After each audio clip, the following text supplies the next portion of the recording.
Эрик Абдрахманов. Хикея. Болан чәшкәсе.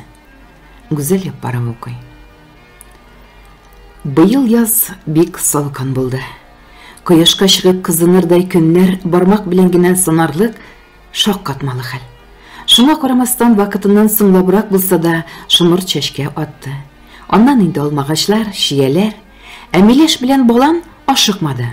Алар гүя серләшкәндәй язның җылы көннәрен көттеләр. Нәфисә 10нчы сыйныфны бетереп, мәктәптә үткән соңгы звонок 25 май көне иде. Алар бар класс белән кичтән Ташлы елгасы буена җыелдылар.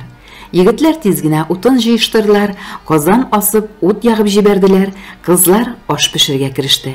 Нәфисә өйләреннән бәрәңге белән суан алып килгән иде, шуларны чистартырга кереште.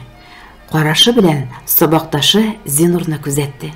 Киң бәдәнле, озын буйлы, кара бөдрә чәчле бу асыл егетне мәктәптә күзләре төшмәгән кызлар калмагандыр инде.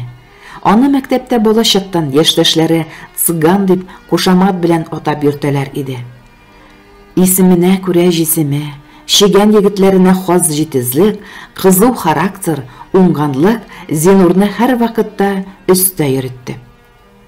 Ул әйттеме закон, аңа каршы әйтүче дә, каршы чыгучы да юк иде. Тик Нәфисә генә аның адресына шелтә сүзләрен әйтә ала иде. Алар инде 7нче класстан башлап гел бергә, бер партада, кичке уеннарда да, турслыкта да бер-берсеннән аерылмадылар. Кочагында Зинур сөйгән кызын кочаклап, иреннәреннән үбәсе, аны иркәләсе килә иде. Тик Нәфисә эшне зурга җибәрмәйде. Соңрак матурым, соңрак дип яңагыннан гына үбеп ала иде. Сылу гәүдәле, калку күкрәкле, озын тулымнары белән дан тоткан куе кара кашлы, коңгырт күзле Нәфисәне читтән генә 2 егет параллель класстан Азат белән Ришат күзәтеп торды. Алар инде уйлары белән Нәфисәне кочаклыйлар, үбәләр, иркәлиләр иде. Тик Зинур монда шул. Бер кемнең дә башында мәкерле уй юк кебек иде. Барысы да көлешә-көлешә үз элеше белән мәшгуль булды. Тиздән яланга хуш исләрен чәчеп, тәмле аш пешеп чыкты. Чәйгә дигән казан да күптән кайнап чыккан, мәтрүшкә белән чәй саласы гына. Кызлар күмәкләшеп табын әзерли башлады. Егетләр ярдәм итте. Инде кояш табайып килә. Көнбатыш ягыннан алсу шәфәк нурлары кабынды. Егетләр кайсы гармон, кайсы магнитофон, гитара алып килгәннәр, моңлы дәртле көйләр яңгырады. Тәмле ашны ачугылары да җиткәндер инде, тиз ашап куйдылар. Яшереп кенә алып килгән винолар, сыралар да чыга башлады. Егетләрнең кайберләре аракыдан да баш тартмыйлар, тик Зинур аракы эчми иде. Ришат аны чакырып алды. Цыган, әйдә соңгы звонок өчен берне эчинде, дип аңа ярты стакан аракы сузды. Юк, егетләр, рәхмәт, мин сырагына эчәм. Әйдә, егетлегеңне күрсәт, без бит сине барыбыз да хөрмәт итәбез, өстен күрәбез, күрсәт әйдә лидер икәнеңне. Шул гәүдәң белән ярты стакан аракыдан куркасыңмы? Әллә Ришатның әйткән сүзләре, әллә шайтан котыртты. Зинур бер тын белән эчте дә куйды. Кызлар да җойлап кына вино эчтеләр, коннары йөгерттеләр. Нәфисә әхирәте Лиза белән үз йомышлары белән әрәмәлеккә таба китте. Ә Зинур Ришатның фәлсәфәсен тыңлап утыра бирде. Аракы аның канын кайнарлатты, зиһенен чуалтты. Инде күзләре томаланды, һәм ширәм өстенә авып, каты йокыга талды. Син җидәрлек салдыңмы? Ришат Азатка сораулы карашын төбәде. Курыкма, иртәгә төшкә чаклы йоклаячак. 5 таблетка феназепам, дип пашылдады тегесе. Музыка көчәйде, инде биргә төштеләр. Нәфисә карашы белән Зинурны эзләде. Тик караңгы төшкән иде инде. Ул пошуна башлады. Егетләрдән сорашты, тик берсе дә Зинурның кайда икәнен белми иде. Ниһаять Нәфисә Азатны танып алды. Азат, син Зинурны күрмәдеңме? Әнә палаткада ул, исерек, дип мыскыллы елмайды ул. Нәфисә Азатны ачулы карашын ташлап, читтә турган палаткага табан китте. Шул чак аны арттан килеп 2 ягыннан тотып, авызын каплап, 2 егет палаткага алып кирип китте. Ичмасам танырлык та түгел, караңгы, болытлы төн иде. Аның аузына көчләп ярты стакан аракы койдылар, кулларын кайрып бәйләделәр. Төне буе пыскып кына яңгыр яуды. Инде таң алдыннан җил чыкты. Яшьләр кайсы палаткага урнашып, алмаш-тилмәш учакта җылынып, җырлашып утырдылар. Тик берсенең дә башына мондый кабахәтлек, мондый йырткычлык булганлыгы килмәде. Җил көчәйгәч, алар әйберләрен җыештырып кайтырга чыкты. Инде нәрсә эшләргә белмәгән Лиза да аларга иярде. Яланда бары бер палатка торып калды. Көн үзәге җитәрәк кенә ушына килде Нәфисә. Киемнәре йыртылып беткән, аяк-куллары, түшләре күгәреп чыккан, киндек астында бик каты авырту тойды ул. Кичәге кичне исенә төшерергә тырышты. Шушып барып, палатканың авызыннан башын тыгып карады. Кояш чыккан, ялан сихри хуш ис белән тулган, әрәмәлектәге баланнар чәчкә аткан. Әле кичә генә яшеллеккә күмелеп утырган әрәмәлек ап-ак булган. Ярсып, йылый-йылый, кире урынына барып егылды Нәфисә. Инде авыртуы да көчәйде, башы чатнап авыртты. Киемнәрен капшап карады, бер киеме дә юк. Ул анадан тумашәрә иде. Ярсып бетте инде йылый-йылый, янәшәгә мотоцикл килеп туктаганын да сизмәде. Палатканы киң итеп ачып ташладылар. Тышта аның әнисе белән әтисе басып тора иде. Канга батып беткән бердән-бер кызларын шушы рәвештә күреп, әнисе йөрәген тотып тынсыз калды. Палатканың бер почмагында шәп-шәрә Зинур ята иде. Белендәге шалбар кайышын ышкындырып ачуын кая куярга белмәгән әти кеше эшкә узып кызының өстенә йыртык күлмәк кисәкләрен ыргытты да, бер ни белмәй йоклап яткан Зинурны кайыш белән кыйный башлады. Көчле авыртудан Зинур бик тиз ушына килеп, чак ышкынды Закир абысының кулыннан. Шалбарын кия-кия алдына-артына карамыйча әрәмәлеккә таба йөгерде. Ярсыган Закир инде кызын тукмый башлады. Ах, син сөйләшек, кара син әле, кулына документ алмаган килеш, шегән азгыны белән көпә-көндез анадан тумашәрә калып яталар, дип әйтә-әйтә кызын кайыш белән ярды. Әнисе ирен туктатырга маташты. Кышкырып та карады, тик тавышы чыкмады. Калак сөяге астыннан әйтерсең дә кемдер очлы тимер тыккандай 4 тапкыр кысып алды. Ул акрын гына сыгылып төште дә бөтенләй тынсыз калды. Инде ярсып, чыгары чыккан ир күзләрен акайтып Зинурны эзләп әрәмәгә таба кирип китте. Нәфисә барлык көчен җыеп әнисенә дәште. Әнием. Инде әнисенең суына башлаган гәүдәсенә таба килеп, аның кулларын үбә башлады. Бит очларын, муеннарын үпте. Кинәт кенә аңына килеп, йөрәген пульсын тыңлады. Тик әнисенең йөрәге типмәйде инде. Нәфисәнең күз аллары караңгыланып калды һәм еракта яктылыкка таба очты кыз. Авылда шомлы хәбәр тиз таралды. Халык гөш килде. Укытучылар барлык укучылар җыелыша башлады. Закир кызын көчләгәннәр. Зинур белән Нәфисә бергә кунганнар. Закир Зинурны эзли таба алмый. Тик Ришат белән Азат кына бер ни булмагандай, бик җитди кыяфәттә читтә тордылар. Аларның планы тормышка ашты бит. Ришат 2 ел Нәфисәне кыз килеш үзенеке итәргә тырышып йөрде һәм кичә максатына иреште. Азат белән Маратка да татлы җимештән авыз итәргә рөхсәт булды. Зинур крайне булып калды. Ришат Азатка карап күз кысты да баш бармагын өскә күтәреп куйды. Во, янәсе.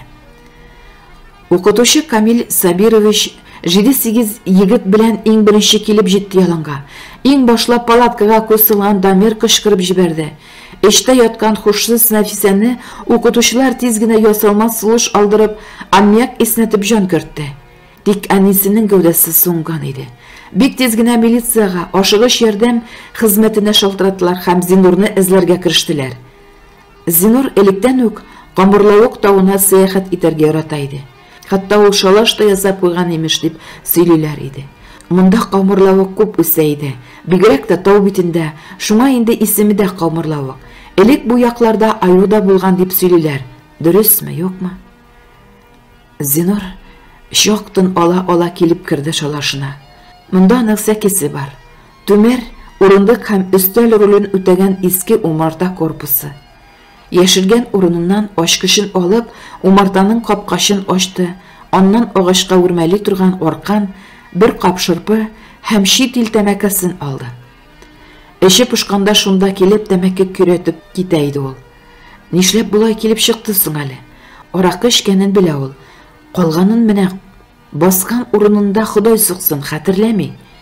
Инде ул күзләре белән Нәфисәнең мыскыл ителгән гәүдәсен күргәч, ул үзен гаепле итеп тойды. Ничек итеп авылдашлары алдына, әти-әниләре каршына чыгып басар?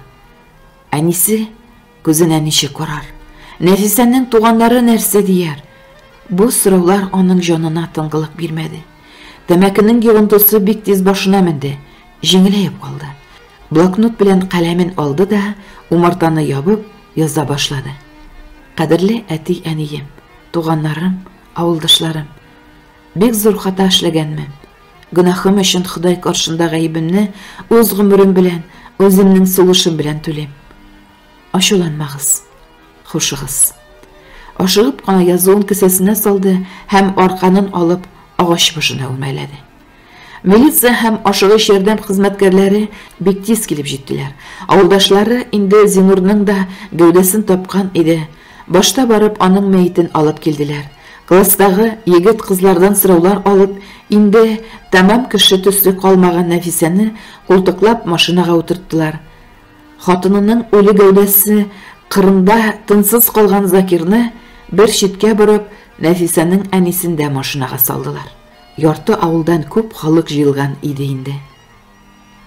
Бу фаҗига барсының да күзләренә кайнар яшьләр тамызды. Хатта бүген генә таңда чәчәк аткан баланнар да йылый иде бу минутларда.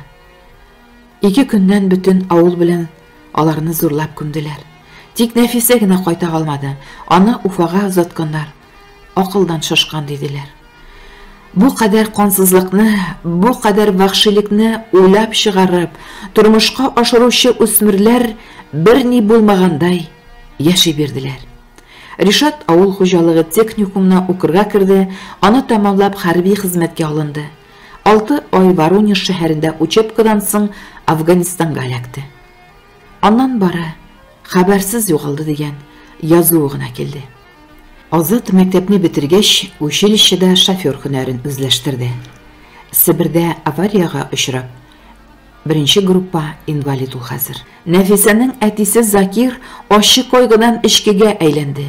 Инде йорт-кура җимерелеп беткән, утсыз, газсыз йортта яши. Бер көнне авылга акырын гына якынлашып килүче чит ил машинасы күренде. Алар Закир яшәгән йортка туктады. Ул капка төбендә ничек итеп баш төзәтү уе белән утыра иде. Инде 5 ел пенсия алса да бурычтан чыкмый башы. Капка төбенә шундый затлы машина килеп туктагач, берчә шикләнде, берчә сөенеп куйды. Машинадан узын ак костюм кигән, кап-кара чәчле Ират һәм узын тылымлы чәчләрен купшы итеп үреп куйган матур гәүдәле ханым төштеләр. Зәңгәрсу күлмәк, алтын алкалар, алтын йөзекләр аның бик тә килешле йөзенә тагын да матурлык өсте иде. Карашы белән Закирга карап торды да, акрын гына татарчага якын тел белән "Саумысыз, әти?" дип Закирга таба атлады. Кызым, Нәфисәм. Ул тамагына утырган төйенне йотарга тырышып, кызын кочаклап алды. Күзләренә бәреп чыккан кайнар яшен тыярга теләп, кызын сөйде. Аннан читтә торган кунак ир белән бик җылы күрешеп алдылар. Надзим дип таныштырды ул үзен. 1984 елны Нәфисә Уфада дәваланып яткан хастаханәдә практика үткән булган ул. Үзе Төркияне килгән. Бер караудан Нәфисәне охшаткан һәм аның ай-ваена куймыйча үзе белән Төркиягә алып кайткан. 2 ел дәвамында тәҗрибәле белгечләр кызны аякка бастыра. Какшаган нерв системасында валыйлар, тик Нәфисә бер кашанда балага узалмас булып кала. Балалар йортыннан 2 сабый алып тәрбияләп үстерәләр. Хәзер инде дәү әни булган Нәфисә. Тиз генә өйләрне җыештырып, идәннәрне юып чыгардылар. Юка мунчала белән идәнне ышкып-ышкып юу Надзимга хәтта ошап та китте. Ошамаслыкмыни? Ничәмә еллар су күрмәгән карагай идән сап-сары гәрәбәдәй ялтырап калды. Нәфисәнең кайтканы инде бөтен авылга таралды. Менә өйгә элекке дуслары, класслашлары килә башлады. Ярый әле Нәфисә барысында күз уңында тотып, барчасына да җитәрлек итеп бүләкләр алган иде.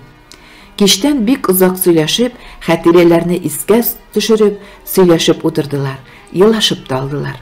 Надзим Закирны утыртып, балыкка төшеп китте. Икенче көнне иртән торып, өчесе дә зиратка юл алдылар. Әнисенең каберен тәртипкә китереп, шәшкәләр салып куйды. Нәфисә: "И, әнием, тыныч йокла инде. Яткан җирең түшәк булсын. Җаның оҗмахта булсын", дип укынып та алды. Аннан Зинурның каберен эзләп таптылар. Ул бер читтә иде. Кемдер балан утыртканмы, үзе шулай үсеп чыкканмы, шау чәчәктә балан куагы утыра иде. Әйтерсең лә, теге әрәмәлек шаккатмалы хәл. Бүтән дөньяга хуш исен чәчеп, балан шомлы гына нидер сөйли, нидер көйли кебек иде. Тик аны беркем дә аңламады. Нәфисә кабер өстенә ике шәшкә куйды да капка ягына табан атлады. Надзим бик матур итеп рухлар рухына багышлап Коръән укыды. Авылга балан чәчәгенең хуш исе белән беррәттән моңлы аваз яңгырады.